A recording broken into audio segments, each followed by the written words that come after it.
Un drame qui a stupéfait beaucoup de Français puisque ça s'est passé dans le cadre d'une cryothérapie qui a fait plusieurs victimes. On y revient avec notre invité qu'on accueille avec plaisir. Pascal Grillon, bonjour. Bonjour. Soyez le bienvenu sur Sud Radio. Merci. Vous êtes le président fondateur du groupe Cryopole. Vous êtes par ailleurs kinésithérapeute, c'est important, ostéopathe et cryothérapeute. Avant de revenir sur les faits, j'aimerais qu'on explique à tout le monde ce que c'est que la cryothérapie, pour l'expliquer en des termes très simples et qu'on comprenne très bien de quoi on parle.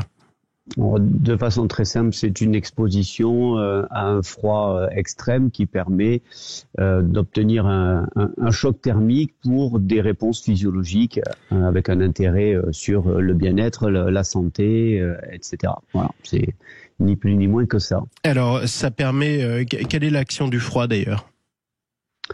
L'action du froid, c'est physiologiquement d'avoir un choc thermique, une réponse physiologique et d'obtenir un effet antalgique, anti-inflammatoire, de bien-être, une production de cortisol, d'endorphine, plein d'éléments physiologiques positifs qui font qu'on amène du bien-être, mais aussi une réponse à une désensibilisation de la douleur, une action anti-inflammatoire. On a de très bons effets sur le sommeil. Voilà, donc tout ça, ça doit être protocolé, mais je pense qu'on va en parler un peu après. Justement, on va en parler de ce protocole et on va revenir sur ce qui s'est passé cette semaine à Paris. Une femme grièvement blessée en état de mort cérébrale.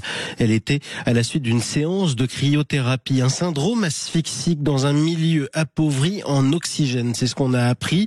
En gros, une intoxication à l'azote, si j'ai bien compris ce qui s'est passé. Oui, en fait, on parle de la technique cryothérapie, mais c'est ni plus ni moins qu'une problématique de technique et une asphyxie, comme vous l'avez rappelé. Donc, on évoque la cryothérapie, mais c'est malheureusement un accident lié à une mauvaise utilisation d'une machine. La technique cryothérapie fait parler, mais ça aurait été une autre machine utilisant de l'azote ou du CO2. C'est une panne ou une fuite, exactement. Un protocole qui n'a pas été respecté d'après vous. C'est pour ça d'ailleurs que vous en avez parlé tout de suite. Concrètement, quels sont les protocoles et les mesures de sécurité qui doivent être respectés ? Avant toute chose, j'aimerais spécifier qu'il existe deux techniques. Il existe une technique où on va utiliser de l'azote, comme c'est le cas sur cet accident, et une technique où on utilise des machines électriques qui sont 100% safe. Et c'est ce que nous, on a fait le choix depuis 2013 d'utiliser ce genre de technique. Donc il est bien spécifié que vous avez la majorité des centres en France qui utilisent des chambres électriques où il n'y a aucune dangerosité. C'est vraiment très important de le comprendre. Alors, est-ce que ça veut dire que les techniques à l'azote sont plus dangereuses ?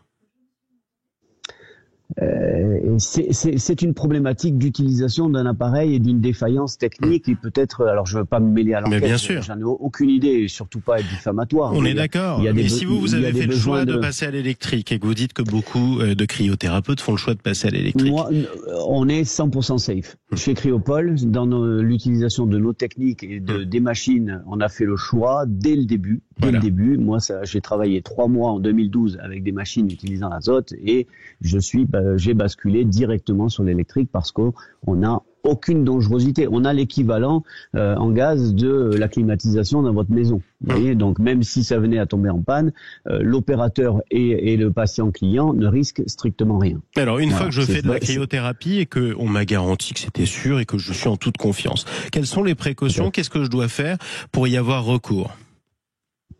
Vous avez le besoin d'être pris en charge par un personnel qui est formé. On a, nous, dans le groupe Cryopole, des infirmières qui vous accueillent, qui vous font un bilan. On utilise une application qui s'appelle la CryoApp Pro, qui est un outil qui va, de façon digitale, faire un test, un peu comme le Vidal du médecin, pour vous amener à vous donner précisément votre temps d'exposition, le nombre de séances, la fréquence à laquelle il vous faut l'utiliser pour votre motivation. Après, la cryothérapie corps entier, elle a de vastes indications. On l'a dit en préambule, on peut aller sur le secteur du bien-être comme on peut aller sur le secteur de la santé.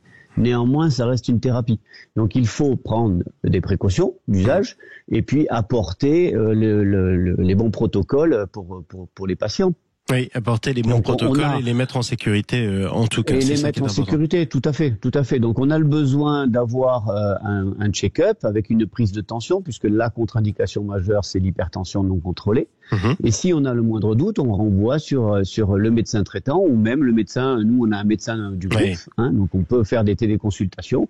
Donc on a une prise en charge aussi aujourd'hui qui se fait par le biais de kinés partenaires, parce que ce sur quoi j'aimerais revenir, c'est qu'aujourd'hui, on a un arrêt de la Cour de cassation qui nous dit depuis 2022 que l'utilisation en santé de la cryothérapie corps entier doit être faite par des médecins ou des masseurs kinésithérapeutes sur prescription. D'accord ?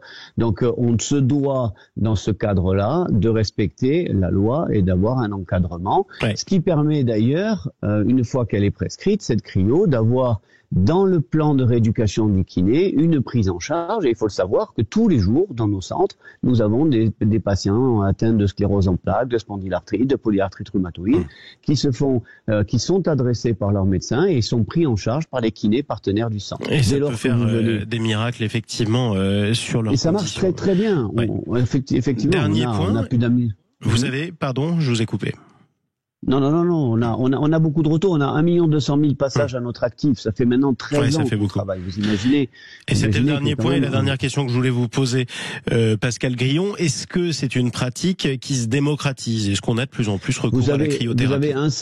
Vous avez un centre qui s'ouvre tous les 3 jours dans le monde aujourd'hui, avec une convention qui s'est faite à Dallas il y a 15 jours, une convention mondiale. Vous avez un consensus qui est en train de se faire sur la bonne pratique, la bonne utilisation, avec des protocoles, etc. C'est une thérapie qui n'est plus un phénomène de mode, mais qui est une thérapie à part entière, avec soit un aspect d'adjuvant pour la douleur dans un plan de rééducation, ou même comme une solution thérapeutique à part entière pour des troubles comme le sommeil. En tout cas, voilà. Et n'hésitez pas à en parler à votre médecin traitant, pourquoi pas. Exactement. Voilà. Merci beaucoup, Pascal Grillon, d'être intervenu sur Sud Radio, président fondateur du groupe Cryopo.